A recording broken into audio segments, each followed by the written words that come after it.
Assalamualaikum warahmatullahi wabarakatuh. Pada video kali ini saya akan menjelaskan bagaimana proses analisis regresi linear sederhana menggunakan SPSS.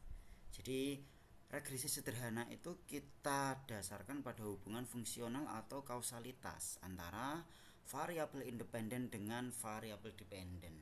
Jadi ketika variabel independennya itu ada satu variabel, maka kita menggunakan regresi linear sederhana. Ketika variabel independennya kok lebih dari satu, maka kita menggunakan regresi berganda. Nah, analisis regresi linear sederhana ini biasanya digunakan untuk menguji pengaruh satu variabel bebas terhadap variabel terikatnya. Selain itu, analisis regresi bisa kita gunakan untuk memprediksi nilai variabel Y ketika kita sudah memiliki nilai variabel X-nya, gitu ya. Jadi dari data yang ada nanti akan terbentuk rumus sesuai dengan rumus atau persamaan umum regresi linear sederhana. Persamaannya Y sama dengan A plus BX, dengan Y-nya adalah variabel dependen, A-nya adalah konstanta, B-nya merupakan koefisien regresi, dan X-nya adalah variabel bebas.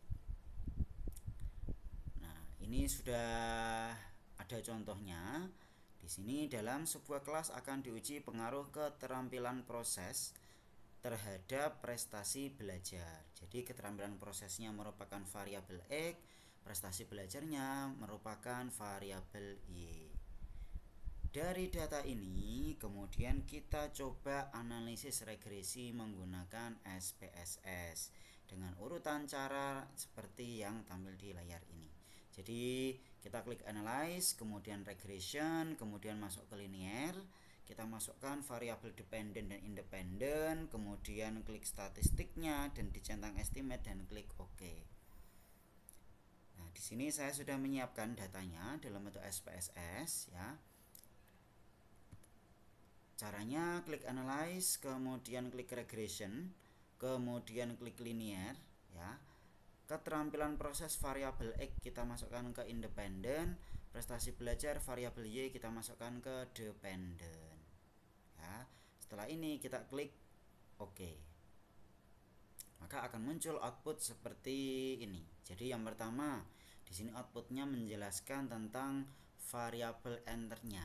Ya, kemudian yang kedua model summary-nya, yang ketiga ini adalah ANOVA-nya, dan yang keempat adalah koefisiennya. Nanti kita bahas satu persatu bagaimana interpretasinya. Nah, yang perlu diperhatikan ketika kita melakukan analisis regresi, maka terlebih dahulu harus kita pastikan ya, apakah syarat-syarat analisis regresinya ini sudah terpenuhi atau belum. Jadi syaratnya itu biasanya disebutnya sebagai uji asumsi klasik atau uji prasyarat. Nah, prasyaratnya apa saja? Yang pertama adalah uji residual normalitas. Jadi yang kita cek normalitasnya itu bukan datanya, tapi residualnya. Gitu ya.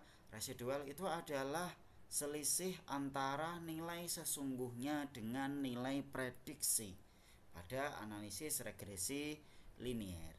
Jadi ketika seseorang itu mengisi sebuah kuesioner ya, bisa jadi dia tidak menyampaikan seluruh data itu secara benar sesuai dengan keadaannya ya.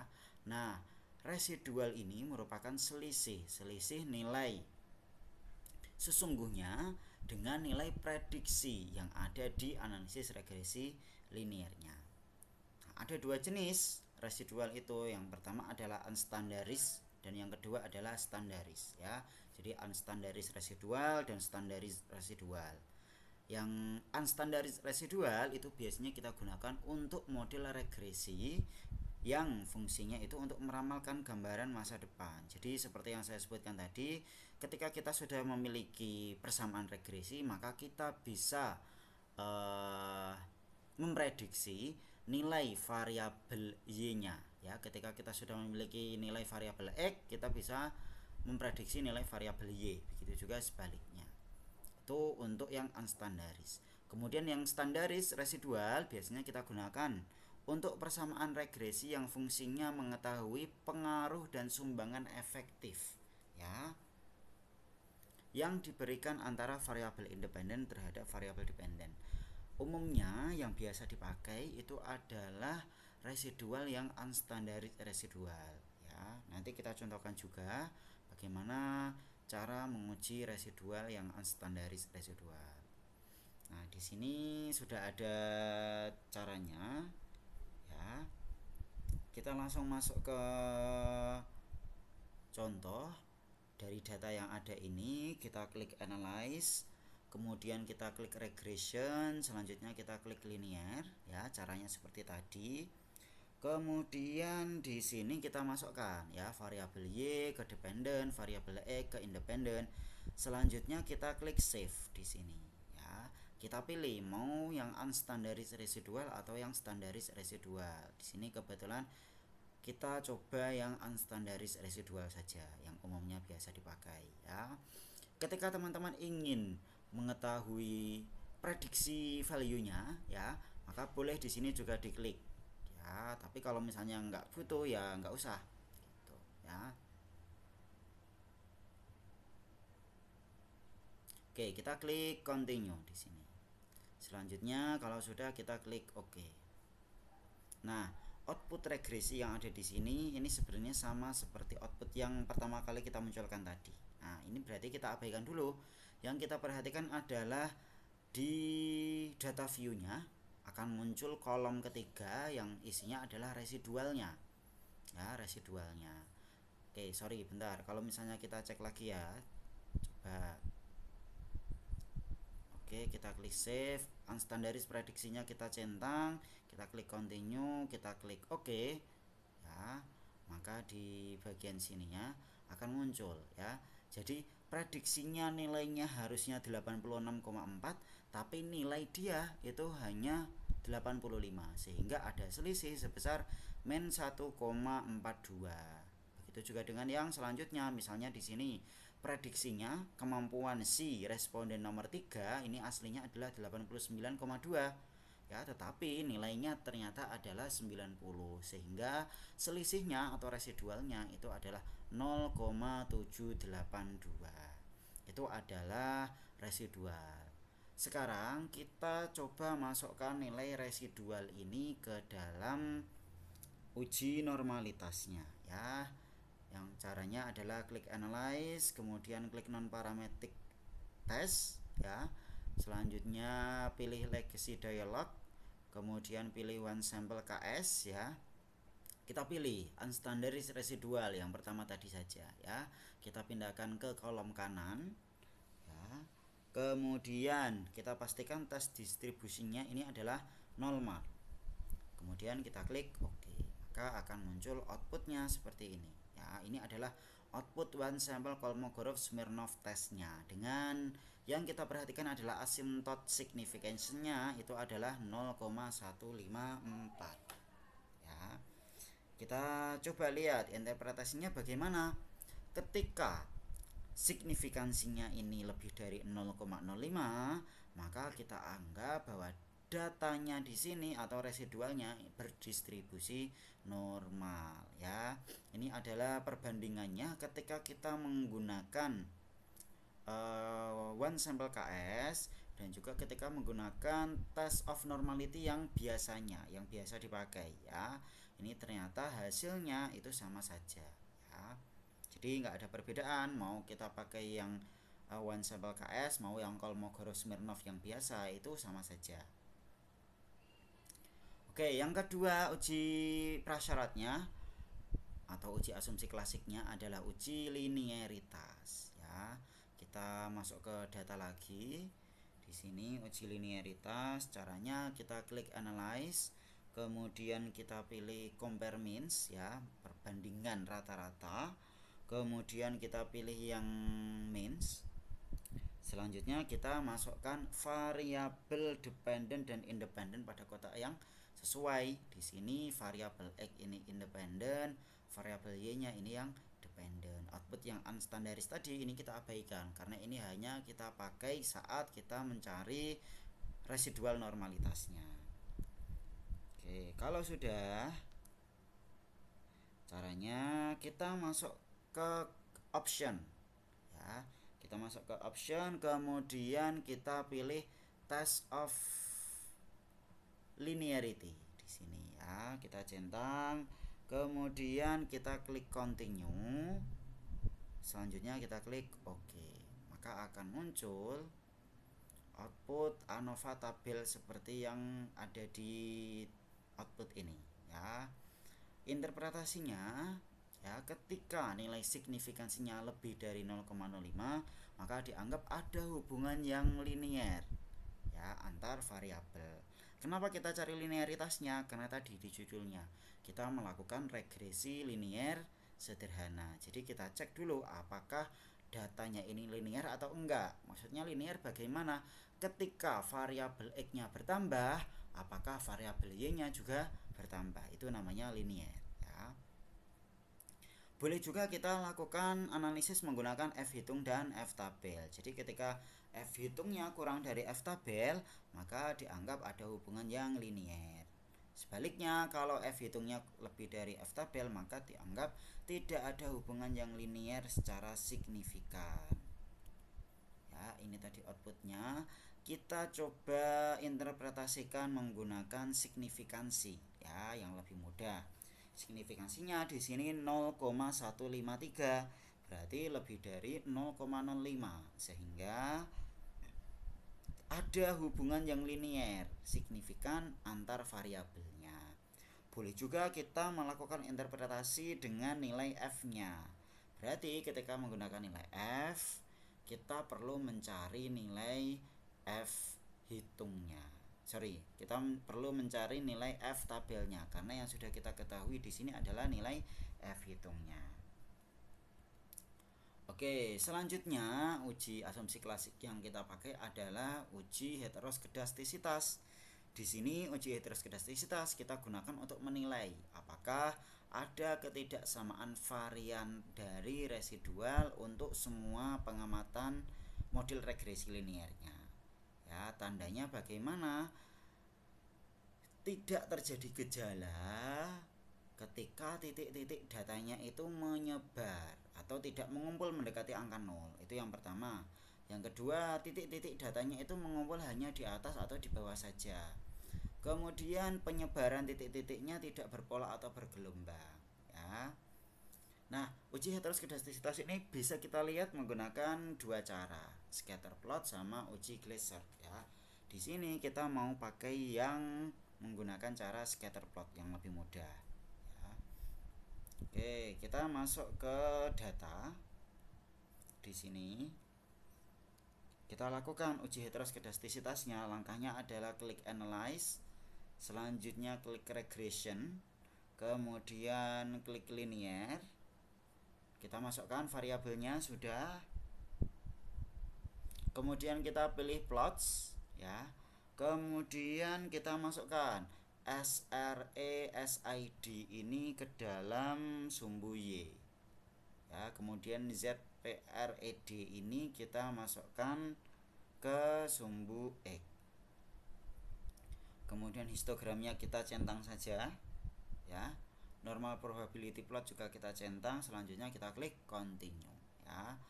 Aslinya tadi ketika kita melakukan analisis regresi, kemudian yang residual, kemudian yang heteroskedastisitas bisa kita lakukan langsung bersamaan atau sekaligus. Kita klik OK di sini. Maka akan muncul ini output yang sama tadi analisis regresi karena kita lakukannya satu persatu, step by step ya. Kemudian ini histogramnya contohnya. Kemudian ini adalah scatter plotnya yang kita gunakan untuk melakukan interpretasinya ya. Nah, interpretasinya bagaimana ya? Pada scatter plot yang ada itu titik-titik datanya itu menyebar, jadi nggak mengumpul di titik 0. Kemudian datanya juga nggak mengumpul di bagian atas atau di bawah saja, serta nggak ada polanya. Jadi tidak ada pola yang terbentuk, sehingga karena tiga syarat scatter plot itu terpenuhi, dapat disimpulkan bahwa tidak ada heteroskedastisitas pada data yang kita analisis. Jadi heteroskedastisitas ini yang kita harapkan itu tidak terjadi, ya. Oke, sudah. Itu adalah uji prasyaratnya. Jadi ada 3 tadi, ya.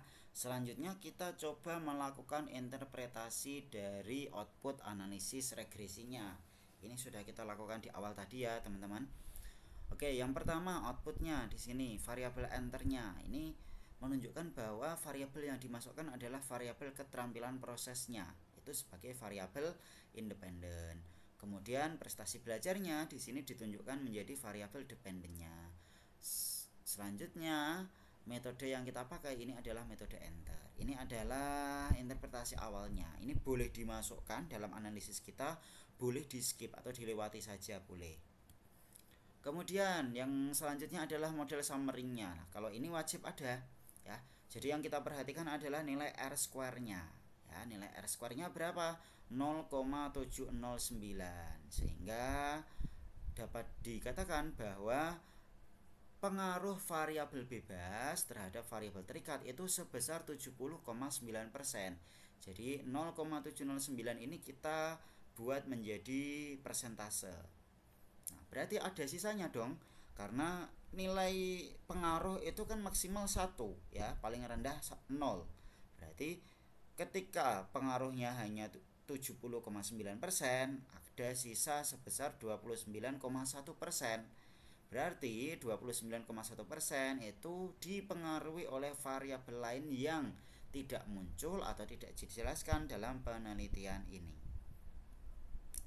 Oke, yang selanjutnya kita coba interpretasikan output ANOVA-nya. Ini hampir mirip dengan uji linearitas tadi, cuma ini menegaskan lagi ya bahwa nilai F hitungnya sebesar 43,9, nilai signifikansinya sebesar 0,0, ya. Kita boleh melakukan interpretasi menggunakan nilai F, boleh melakukan interpretasi menggunakan signifikansinya. Kalau saya lebih cenderung menggunakan signifikansi karena lebih mudah. Jadi nggak perlu mencari nilai F tabelnya berapa, ya. Oke, di sini nilai signifikansinya sebesar 0. Berarti nilai signifikansinya kurang dari 0,05, sehingga H0 ditolak dan H1-nya yang diterima. Kalau H1 diterima, berarti kita anggap persamaannya ini linear. Atau dengan kata lain, model regresi yang terbentuk ini bisa kita pakai untuk memprediksi prestasi belajar. Seperti yang saya sebutkan tadi, bahwa analisis regresi salah satunya itu kita gunakan untuk memprediksi nilai Y ketika nilai X-nya ini sudah diketahui. Berarti dari ANOVA ini terbukti bahwa model regresi yang terbentuk ini dapat kita pakai untuk memprediksi variabel Y. Oke, selanjutnya pada output koefisien, di sini kita bisa membentuk model linearnya, ya, persamaannya. Dari Y sama dengan A plus BX. Di sini A-nya min 32,3, B-nya 1,398, sehingga persamaannya terbentuk min 32,392 ditambah 1,398X. Ya.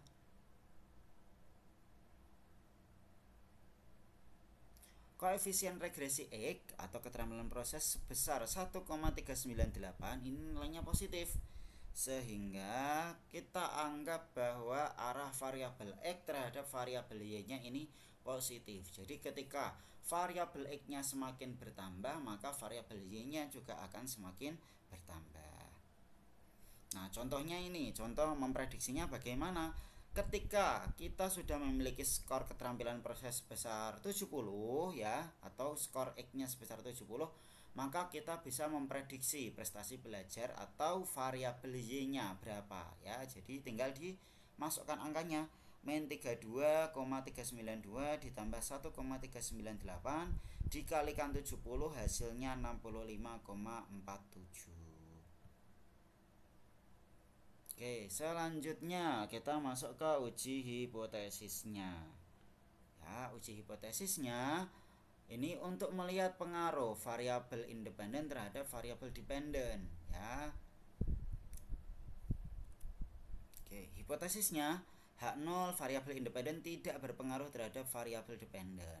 H1-nya variabel independen punya pengaruh yang signifikan terhadap variabel dependen.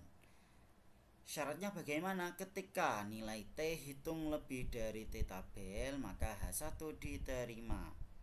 Ketika T hitung kurang dari T tabel, maka H0 diterima. Sedangkan kalau kita pakai signifikansi, maka signifikansi lebih dari 0,05 maka H0 diterima. Dan yang kita harapkan adalah H1-nya yang diterima, berarti harus H0-nya ditolak atau signifikansinya harus kurang dari 0,05. Kita lihat di sini nilai signifikansi dari keterampilan prosesnya adalah 0,0, sehingga kurang dari 0,05 atau kita simpulkan bahwa variabel independen punya pengaruh yang signifikan terhadap variabel dependen. Itulah cara interpretasi dan cara analisis data dari uji regresi linier sederhana. Semoga bermanfaat. Sampai jumpa di video selanjutnya. Wassalamualaikum warahmatullahi wabarakatuh.